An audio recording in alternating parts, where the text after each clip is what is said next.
Welcome to the Kawartha Small Business Podcast, where we believe the Kawarthas can be the most thriving region in Canada for small business. I'm Brian Rupp from Profit Coach. And I'm Matt Garrity of Matt G Digital.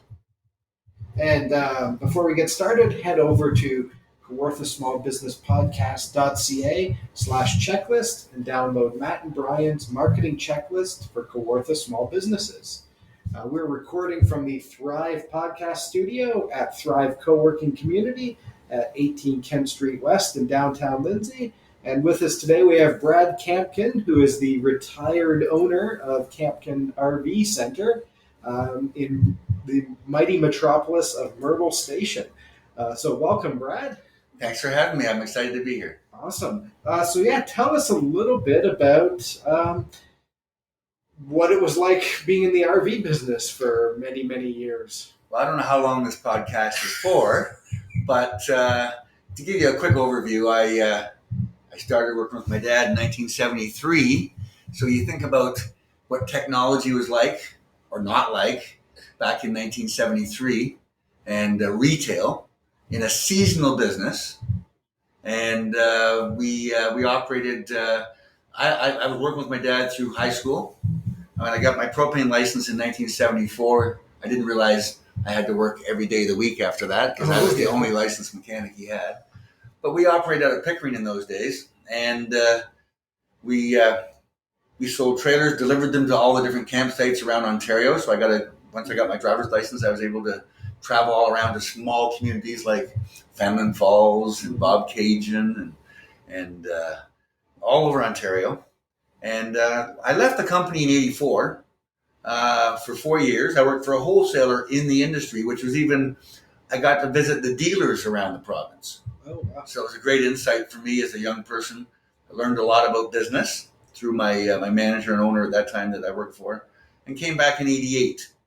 From 88 to 2013, my father passed away in 91, so I operated from the age of 31 I guess to the age of 53 on my own, and sold the business in 2013 to our general manager, who operates it to this day in the big metropolis of Myrtle Station, Ontario. Oh, awesome. Yeah, I know I've definitely driven by it. I'm pretty sure I've stopped in to Dream a couple of times. So we were talking before the show. I grew up going to a trailer park sort of every weekend, and as a kid you sort of see nice trailers and dream about them. And I think it's a fascinating just business, and it must have seen just a lot of change in terms of habits and lifestyle over time. There definitely has been a lot of changes. The word that comes to mind is demographic.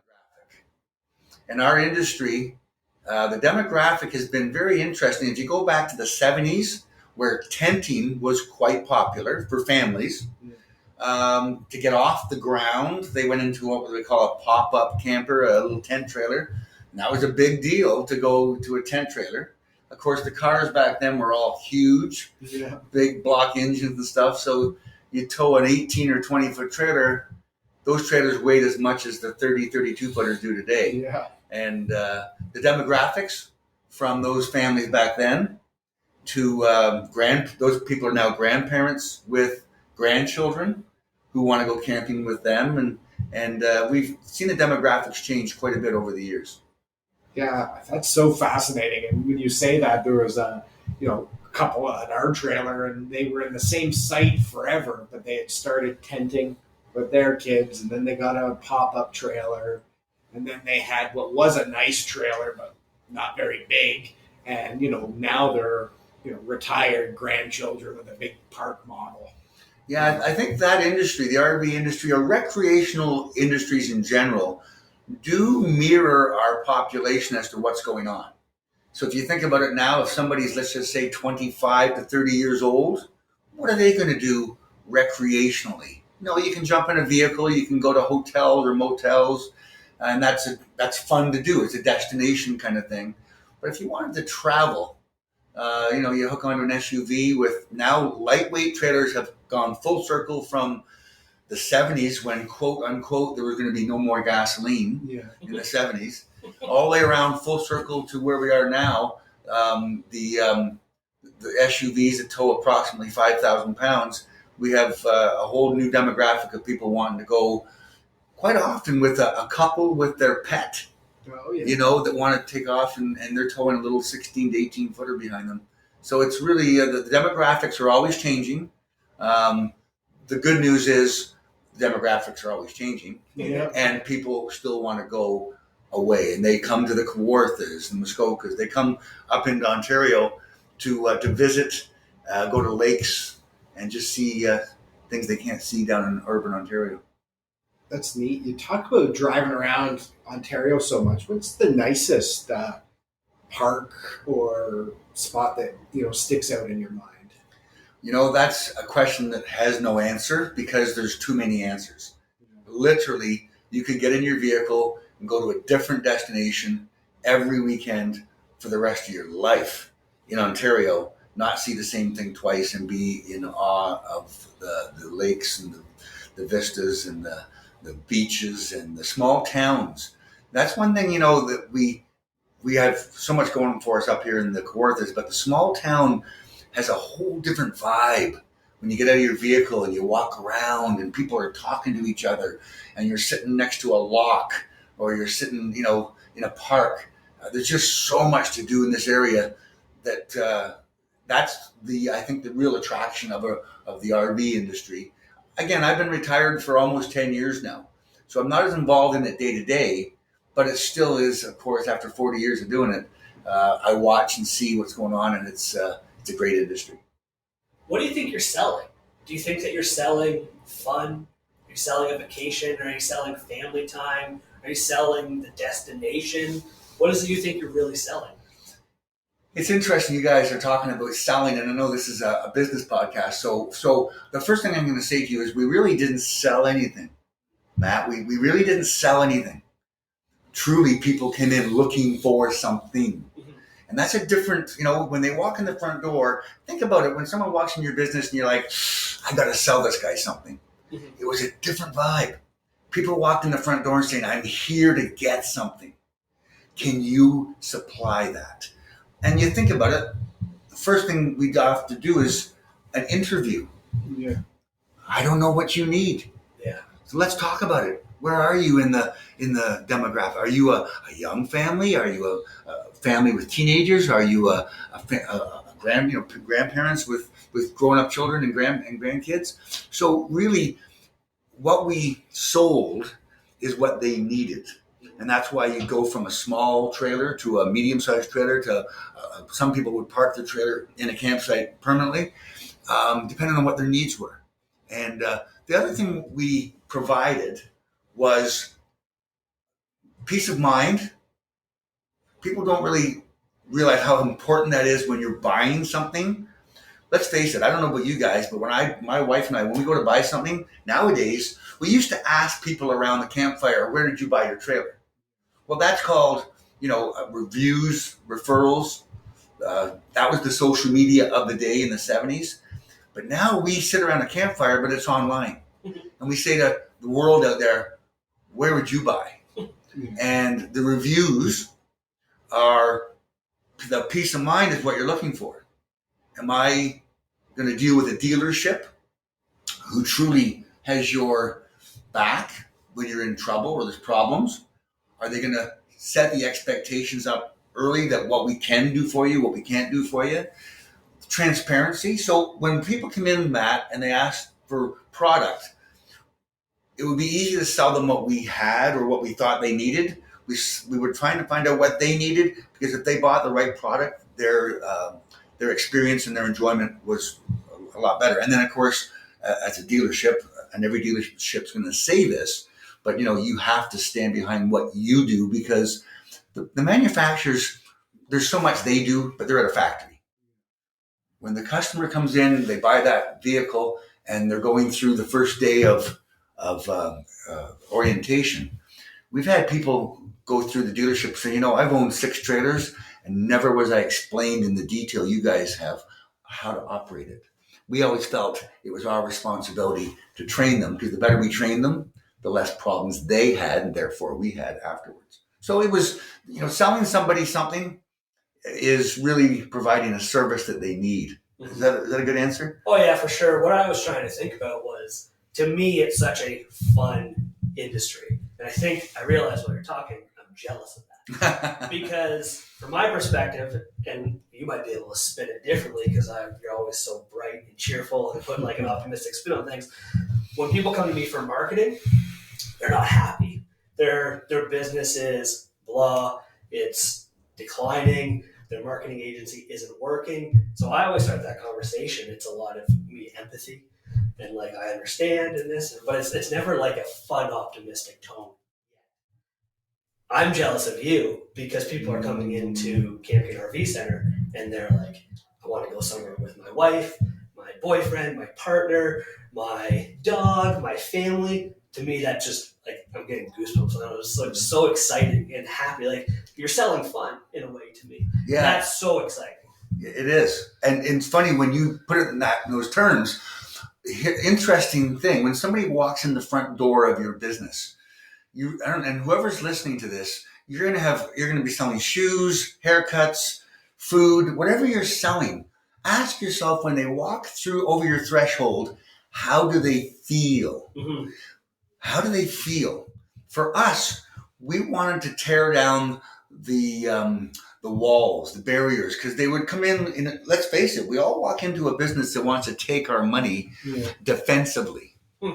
Yeah, especially RV's a big ticket purchase. You don't want to feel like you're getting ripped off. You don't want to be sort of taken for a ride. So there's probably that mix and that tension of joy, fun, the future, and then I hope I don't make a bad decision, or these people are too slick. We had a joke in our dealership that we needed to remove Elmer. They go, what do you mean you got to remove Elmer? Well, Elmer Fudd. Well, what do you mean? Well, Fudd. We have to remove fear, uncertainty, and doubt. Yeah. And if you think about it, what you just described is people come in and they have fear, uncertainty, and doubt. And that's we would try to remove that. Well, then you realize that when you removed that, what's the opposite of fear, uncertainty, and doubt? And that would be the confidence and the comfortable to deal with people who you don't think are just trying to take your money. Yeah. And the funny thing is people do not mind, and I'm going to say this to anybody out there in business, people do not mind spending their money. They just want to make sure that their money is going to give them good value. Yeah. And how do you define value within your company? Again, it never matters to me what you're selling. It could be a service or a product. And sometimes those products are boring. It's the same product over and over again. I buy it every week or I buy it once a year, whatever. But the person that's spending that money, if they have value in that purchase, you have a lifelong customer who's going to refer all their friends and come back again and again and again because you stand behind what you do with actions, not just words. Yeah. And so for us, we were fortunate, Matt. People walked in the front door. They were there to fill a need for their emotional need. It sounds crazy to get that, but they were there to solve an emotional need. I need to spend more quality time with my kids, my dog, my wife, my partner, whatever. And we were part of that process. So it was a fun business. I'm retired now, so I don't do it. But I know talking to the staff and Roland, who's the new owner at Campkins, it's still fun. People walk in there and when they leave, that day they're leaving with that new coach to take it home and park it in their driveway so the neighbors can all come over and see it. Yeah. And they're going to take off on their first weekend. My dad said something to people back in the 70s that still applies today. He said, folks, your adventure starts now. And he'd tell them that for a couple of reasons. One is it's going to be an adventure and fun. Yeah. But with adventure, there's a little risk and peril. So, you're driving down the highway, it's starting to get dark, and the campground closes at 6 o'clock and it's 6:05. Yeah. Back in the old days, you had to stop and find a phone booth and call the campground. Yeah. Now you just call ahead and say, I'll be there in 5 minutes. So it's a fun, adventurous industry for sure. How did you remove Elmer often? Well, to remove Elmer, you start off with the basics. It's funny. I walked in here this morning and I met you guys, And what did we first do? We introduced each other. How important is the introduction Yeah. with your customers? How important is it that you take the time to introduce yourself and them to you, your customers? It's probably, I'm not going to say probably, it is the most important step to remove FUD, Elmer. Because I don't know you, you don't know me. I'm walking in, I'm going to hopefully give you lots of money and you're going to take it. I need to trust you. So who do people buy from? People they trust. I can't trust you if I don't know you. So we don't talk, when we're talking to somebody about, selling something, and again, it doesn't matter what you're selling, what service or product. Do you take the time to truly meet and introduce yourself and talk to your customer and get to know them before you start talking business? And how many times you walked into an appliance store and a guy's like, "Hi, how you doing? Let me show you the appliances." I don't even know who this guy is and I don't really trust him yet. So I would suggest removing the fear. One of the first steps is introduction. The second thing we would do is once we've met each other and we kind of feel we know your needs, maybe we're going to do a little bit of an interview and we're going to ask you a bunch of questions so we know that we're going to make sure that if we show you something, it's something you want to see or whatever. So the interview is probably the next most important thing. And it's funny how in business, I think a lot of times the customers drive how you do your business. You think the customer knows better? No.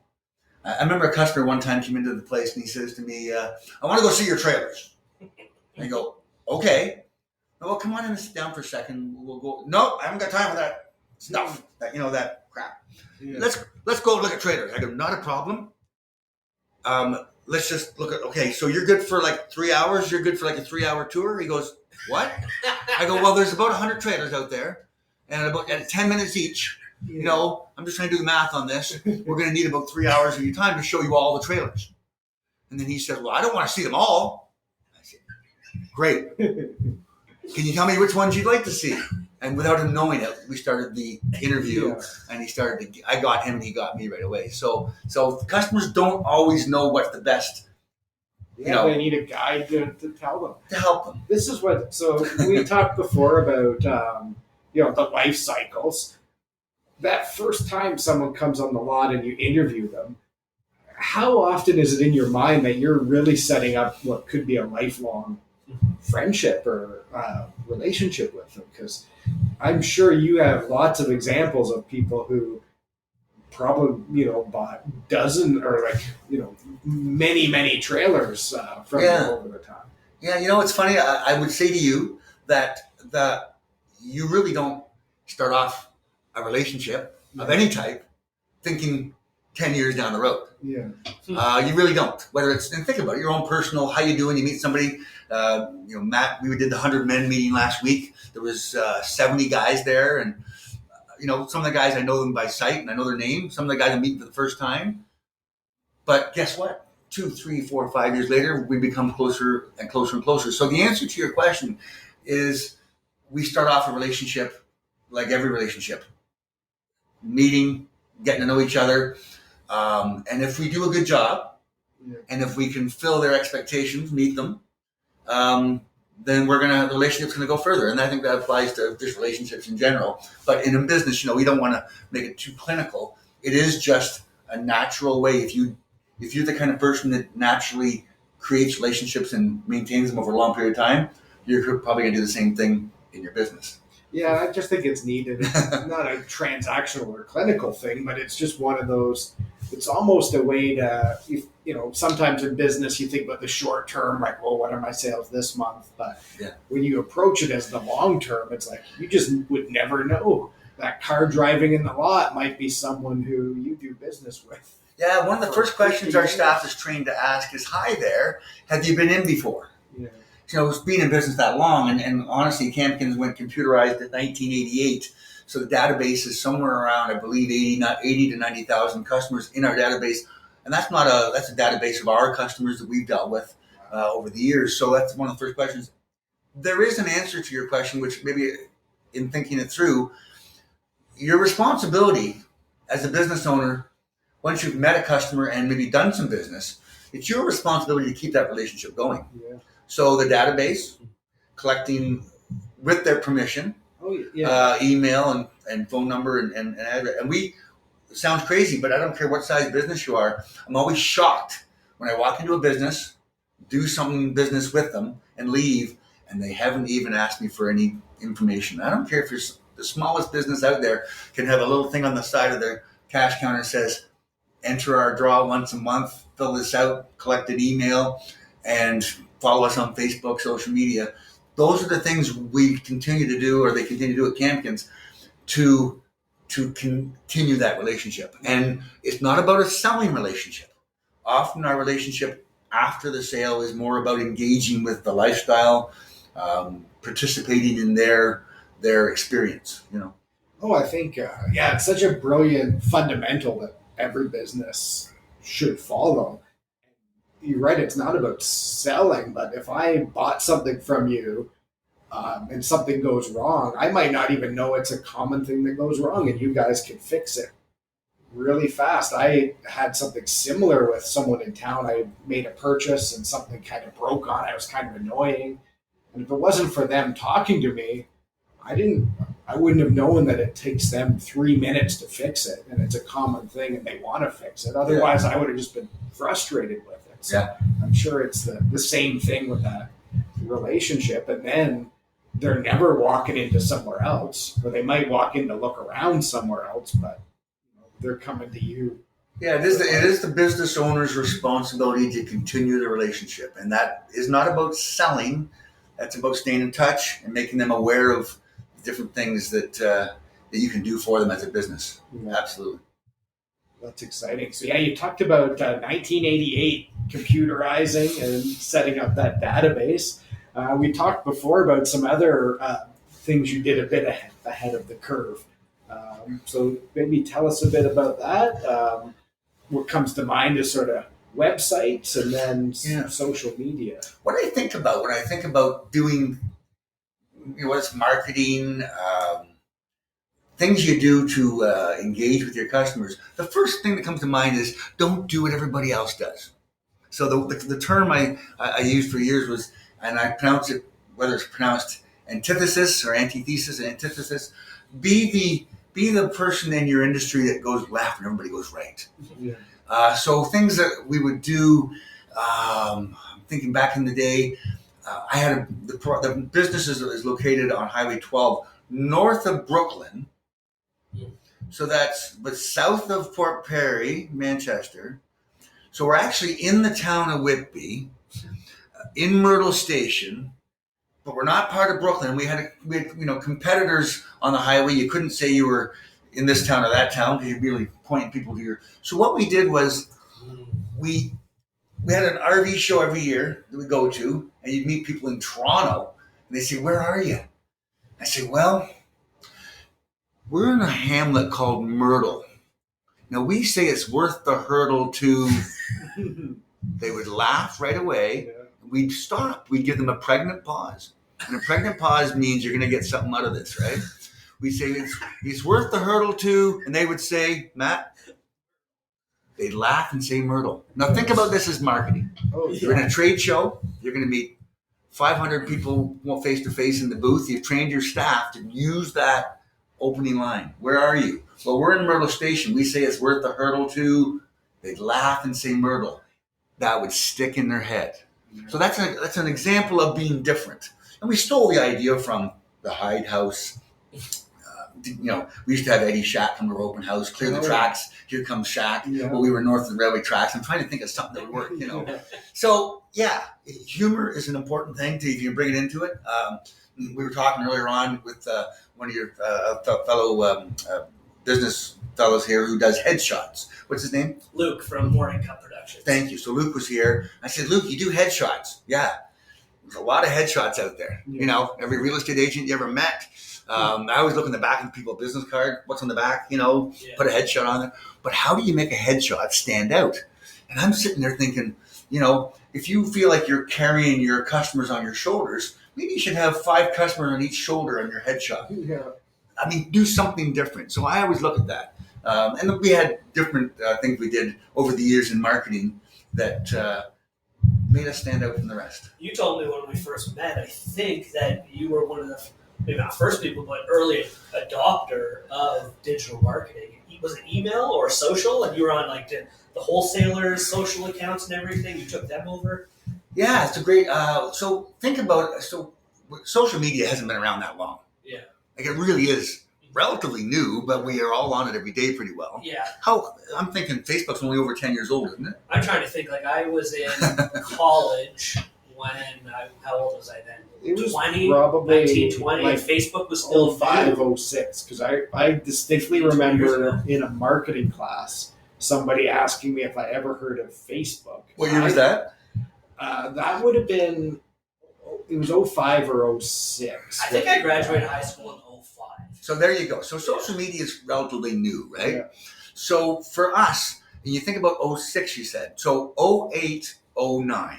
If anybody remembers that winter of 08, 09, I always said that's when the sky actually did fall. Yeah. And I've been through decades of the recessions, depressions, no oil, no gas, whatever.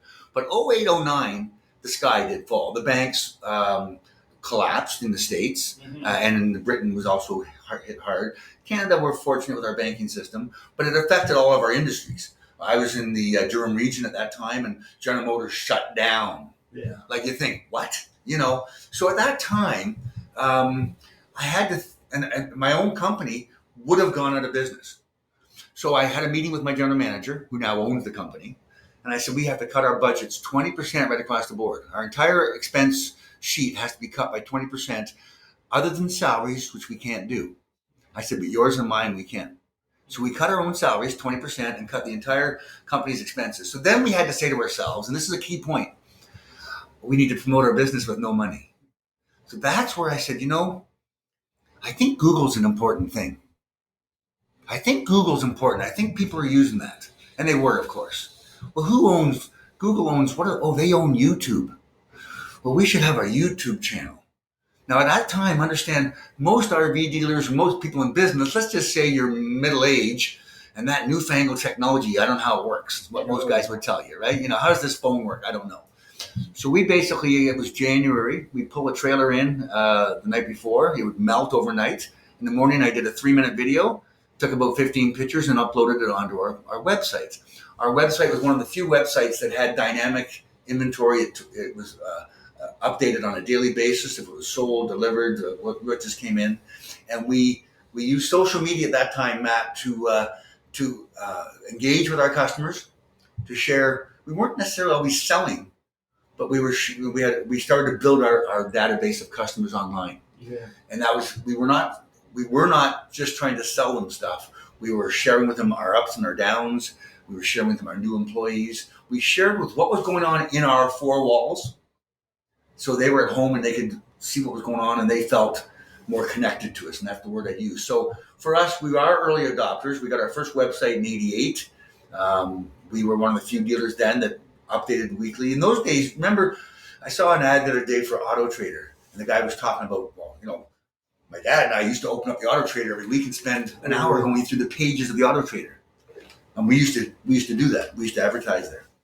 Well, we pulled our advertising from a lot of different print platforms and focused extremely on social media. And if you're not doing social media well, if you're doing social media bad, both of those reflect on what kind of business you operate. If you're doing bad social media, what else are you doing bad? And if you're doing good social media, that reflects on the rest of your business as well. Did that answer your question? Oh yeah, for sure. I think it's fascinating that you were an early adapter, and we're so thankful that you did that. But then in some ways, it should have just happened. We shouldn't be praising you. You know what I mean? It just is a natural thing as a business that you should have been marketing. You should have been going on social. We shouldn't be telling people now to get on social. We shouldn't be telling people oh, you should look to Google. You should be finding ways to build awareness. Yeah. Well, and I also believe you don't have to tell people to be on social media today. They're on it, just not well. So remember, I heard this years ago, and I'm talking, when I say years ago, I'm talking 30 or 40 years ago. If your bathrooms aren't clean and your front grass isn't cut and the garbage isn't taken out, What else is not doing well? So think of social media. If you've delegated it to your daughter because she's younger, she'll do it for you. If you've delegated it to some amateur in your company, then they're going to be doing the job that they're capable of, but not the job that you need. And I mean, this applies to your accountant. It applies to your social media. It applies to your, in our case, you'd have people doing your parts counter, or I don't know, if you're in the service industry, your receptionist. When someone walks in the front door, first impressions, are they important? Oh, yeah. Do you ever walk into your own business and look around and say, wow? So social media is their first impression. They're going to go click and go, huh? Or they're going to go, wow, that's cool. That's a place that draws me in. I'm going to type in 2 or 3 keywords that are important to me, and your business is going to pop up. Everybody's got different 3 words. Yeah. So you need to have a social media and a web presence and all that stuff that is tied directly to what you do and what your customers need. And that's something I did intuitively, or back then, and to this day it still happens that way. But it can be very fun too, right? Oh yeah. Yeah, it should be. It should be fun, and there's lots of fun ways to utilize it for business and not just your personal thing, like you were saying there yourself. Just because you know how to use social media doesn't mean you're doing it well. So, and I think that's a big differentiator that people need to figure out. So. Yeah, and I want to talk about 100 Men now. Yeah, I know. Well, this is a side thing, but we're talking about business. But here's something. I moved up here 4 years ago, and I was in a group in Oshawa. I was invited by my banker. He was the cheerleader of the organization. He said, you got to come join this group, 100 Men of Oshawa. So I went there, and all these guys are there. The mayor's there, the bankers, accountants, retired guys with tons of years of experience in business, people new to the area. So I joined down there. Well, then we moved up here. I contacted the guy that started it all, Richard Gowder. And Richard said, guess what, Brad? I moved up here too. Really? He goes, yeah. So we're starting the 100 Men of Kawartha Lakes. We've been going for a year now. I said, well, I'm a member. So, and we're talking about business, and we're talking about getting people involved in your business.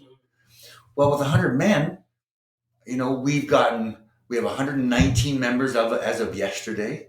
We got 119 guys who don't have time, can't invest weekends, don't want to give nights during the week. They got family, they got business. They're already busy. But they want to give $100 4 times a year and have it really mean something.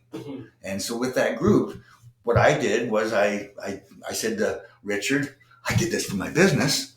I can do it for the 100 Men, social media. I'll take over the Facebook page, Instagram, all that stuff, And he said, cool. So since then, we've been doing a great job. Like I say, it's growing, and it's only growing, Matt, through social media and publications and word of mouth. And all those things are still important. If you're in a business, what do you want to do? You want social media, word of mouth, right? Yeah. Some print. We did an article. Your listeners will probably know of the Lindsay Advocate, and he did an article for us. And my goodness, that turned the light bulb on. Bob Cajun, all the little small towns that read the magazine. We've had guys join. Yeah, I joined 9 months ago because I've been to 3 meetings now, and I seen it probably 2 or 3 years ago. And I was like, I want to join. I don't know what it's going to be like. I didn't know if it would be valuable use of my time, frankly. And then I was like, in the back of my head, I'm going to join one day. And then I saw that article in the Advocate, and there was 70-something members. And I saw that, and I was like, shoot, I better join before they don't let me, because I thought at 100 they were going to let me in. So I joined as soon as I saw the article. I think that was huge for you. And then now we're doing consistent marketing where people are seeing those posts, which I think thanks to you. It's a great, and I will say the reason why I've continued going was, I don't know if it's you specifically, but I didn't know what I was going to expect in that first meeting. I thought it was going to be Mickey Mouse. I'm going to go in there, it's going to be hours, and it's going to be chaos, and there's a bunch of guys just patting each other on the back. But I got there, and it was okay, it starts at this time, you're done at this time. There's no way. And then at 7 o'clock when it says it starts, Brad gets on the mic, outlines the agenda.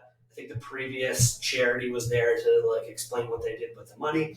And then the 3 charities came up. There was literally someone there with a 5-minute timer explaining like, okay, now this is why our business or our charity or nonprofit needs your money. And like the alarm goes off and like they yank them off like a cartoon. And I left there and I just felt so happy. And I'm like, it was a beautifully run event. Everyone was out by 8:00. Yeah. It was an hour. Everyone was busy. Some people jet. I got stuck there for like an hour after the last meeting. I get stuck there, chatting with like a bunch of people. Sure. Now, at first I knew like one person, and now I'm talking like 20, 30 people that night. And it's a fantastically run event. And every time, I'm always excited about it. But afterwards, like there's like a positive hangover where I'm like, I feel like so motivated. I'm like texting Brad the next day. I'm like, we should do this. We should think about this. And like, I'm always fired up. Yeah. And the nice thing about the 100 Men of Kawartha Lakes is there is no administration or a board there's about maybe 5, 6, 7 guys that volunteer. You volunteered for social media. Somebody else volunteered for looking after getting the charities organized.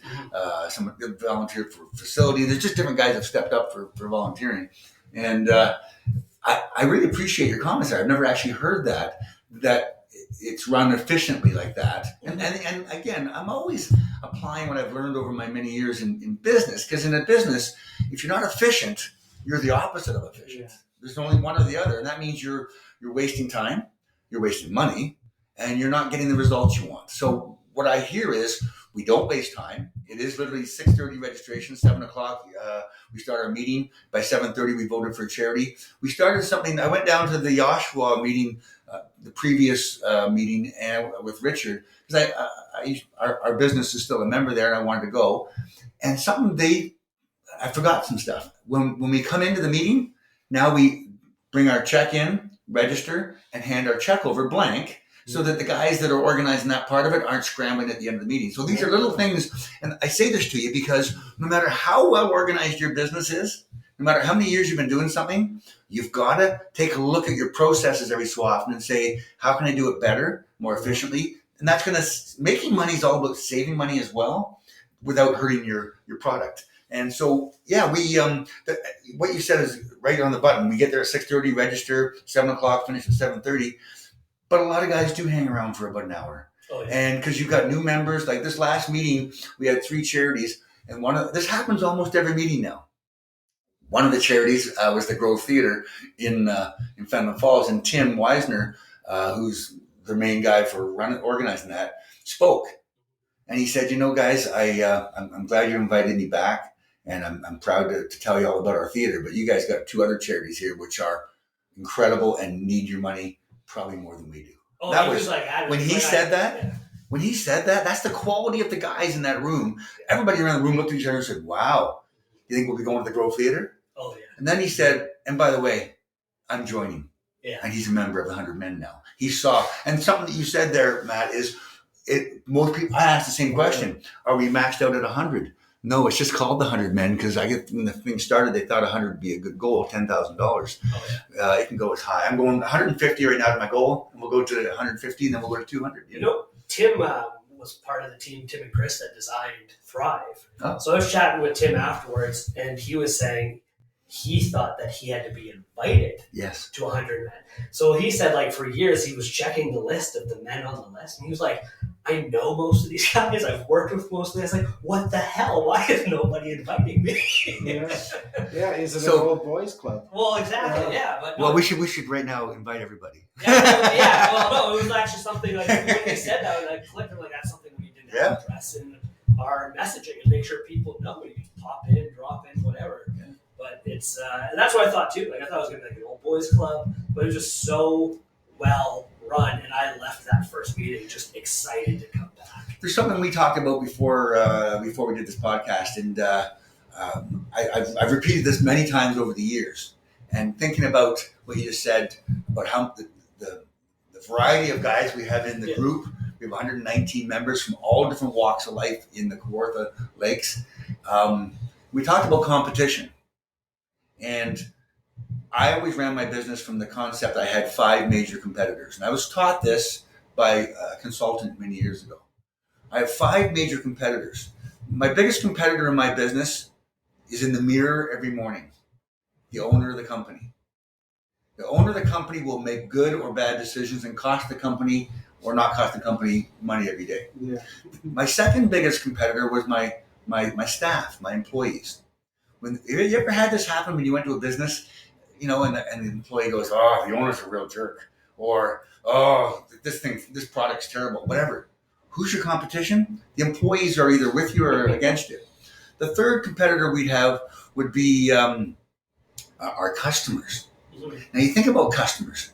There's books been written on this, raving lunatics or raving fanatics, I guess the right word, raving are your customers fanatics about your business is the way to, and do they love you and talk you up, or do they actually go the opposite? The fourth one is your suppliers. Now, if you got good suppliers that really like you and really you treat them with respect, and they call you first when they got a deal, or they call you first to let you know what's going on. And the fifth competitor, who's important but not as important as the other 4, is the guy down the street. Yeah.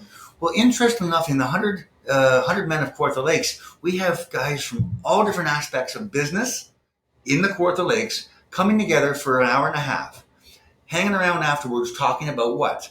How's it going? How's business? Yeah. Oh, you're a like-minded individual. You support this kind of thing. Then we're going to be able to work together. All of a sudden, you got maybe guys in the same industry who are no longer adversaries, but going, you know what? We can do that. We can both be in the same community, working in the same industry. So I think it is a good way for people to get together in the Kawartha Lakes that are in business, that want to learn from each other, make some relationships with number 5, It's a great networking place. Yeah. Like, I've enjoyed it. I just, similarly to what you said, it's a funny room because there's 70, 80 people there. I was in there with old friends, new friends, people that I work with, people that have fired me, people that I've had bad meetings with, don't like me, people that love me. It's a hilarious mix, and you go in there, you're like, whatever, we're all just kind of in this together. And I love the fact of Brian, I don't know, unsung hero of donating money without telling people. I'm always hesitant to give bits of money here and there. I like the idea of $100 of mine, and then we collectively raise like $10,000 in less than an hour for one charity. That's exciting for me too. So yeah, and to that point, these charities are registered charities in the Kawartha Lakes. This goes back directly into the community, and if you look at our website, 100menkawarthalakes.ca, you'll see all the list of charities that have received donations. And man, it's so powerful to be giving back right in your community. And, we all donate at different times in our life, but to do it as a collective with your community-minded individuals. Yeah. And I'm going to say there's also the 100 women of Kawartha Lakes. There's 100 children that care in the Kawartha Lakes. So 100 children that care. Yeah, there's 100 children that care too, and there's a bunch. So it's kids. I think it might be called 100 Kids That Care. Sure. Just Google it, you'll find it. No, that's cool. And so that's a bunch of kids donating $10 each, I think it is. And the women donate $100 like we do, and they have a good organization going. So our community, we're new to the area, but it's so great to meet all the guys in our group. And now when I go to different towns where I'll bump into guys from the group. Yeah. And I feel like I've been here forever, and I've only been here 4 years. That's funny. Yeah. Yeah, that's really neat. Why did you choose Kawartha Lakes? What brought you here? Ooh, isn't that a great question for every new citizen of the area? Well, we're in Durham region, and my wife and I I was retiring, and we wanted to move up to a retirement type community where you're on a lake, and real estate. We looked for, so we were looking to go into maybe the Aurelia area. We saw the property for sale in the Kawarthas, and that's what got us here. We got. It's funny. I will answer you why we didn't go other places, which often, remember FUD, right? Fear, uncertainty, and doubt. Yeah. And we didn't want to go where traffic was a nightmare. Yeah. We didn't want to go where the population was, how do I want to say this, too self-absorbed. We wanted it where people were just friendly neighbors and whatnot. It wasn't all about who or what you are. It's about just being, honest, genuine people. And I say this, it sounds kind of funny, but there's parts of the province where I think if you're on a lake, it's all about what are you driving, what do you do for a living? So we didn't feel that in the Kawartha. We felt much more community minded and just real genuine. That's awesome. That feels like a good thought to finish up on. Any final thoughts? Well, I want to thank you guys for having me here. It's been fun, and in the area, you'll see our men all over the lakes, all over the Kawartha Lakes, and I urge you to get involved and also pop into the Thrive co-working community. If you haven't been in here, you guys do a great job here. You walk in the door, it's welcoming, and if any of the businesses out there need some organization, some help with consulting, Brian, I'm sure you guys could point them in whatever direction they need for social media to get on a nice track where your business is running smoothly and you're working, the business is working for you, you're not working for it. Awesome. I love it. Nothing more to that I can top that. So thank you. If you'd like to join us on the podcast, you can do that by sending us an email to set it up at kawarthasmallbusinesspodcast.ca.